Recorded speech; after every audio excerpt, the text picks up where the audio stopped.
Hi friends, good to see y'all again. The bridge wasn't complete up ahead. So next thing you know, you see the engineer go to the left or to the right. Now, the left might be clear, have no debris or overgrowth. He wrote a poem one time called The Road Not Taken. Talks about a young man who's walking in the woods on a path. And he comes to in Deuteronomy 30 verse 19. I call all heaven today to witness against you that I set before you light. In Psalm 23. Though I walk through the valley of the shadow of death, I will fear no evil. So sometimes you may have to walk through some rough places. So, left or right? Easy street or a few rough patches?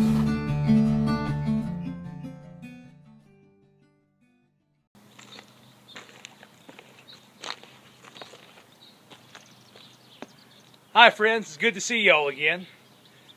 Now just take a look behind me here. You'll see that I'm standing in front of a set of railroad tracks. And I'm actually near an intersection, which is called a switch or a point.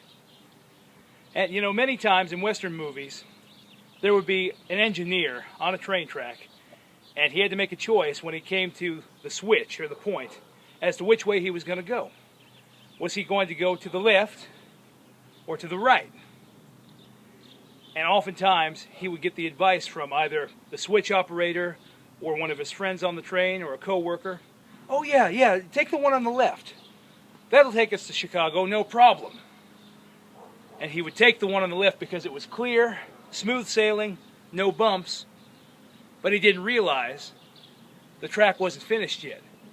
The bridge wasn't complete up ahead. So next thing you know, you see the engineer driving off of a cliff into an open canyon. Everybody on the train dies. It reminds me of Proverbs 14:12. It says, there's a way that appears to be right to a person, but at the end of that way is death. It's all about choices. Which way are we going to go?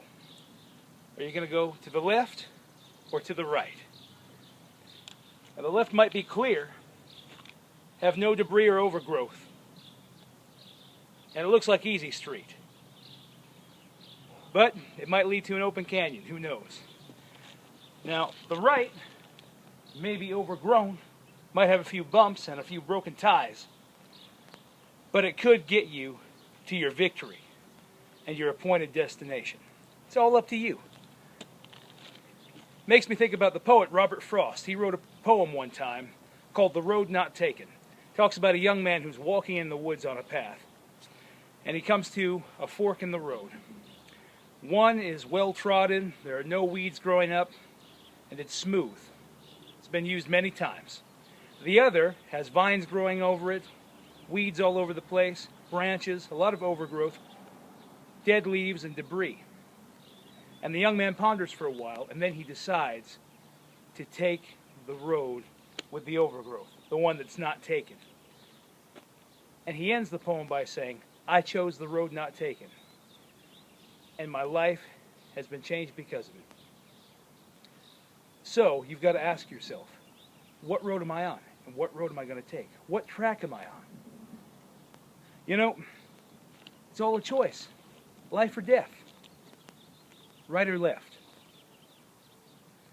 In the Bible, it says in Deuteronomy 30, verse 19, I call all heaven today to witness against you that I set before you life and death, blessing and cursing. Therefore choose life, that you and your children may live.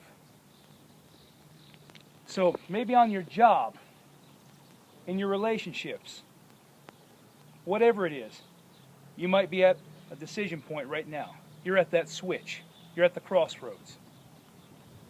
You might be looking and saying, okay, if I go this way, it's easy.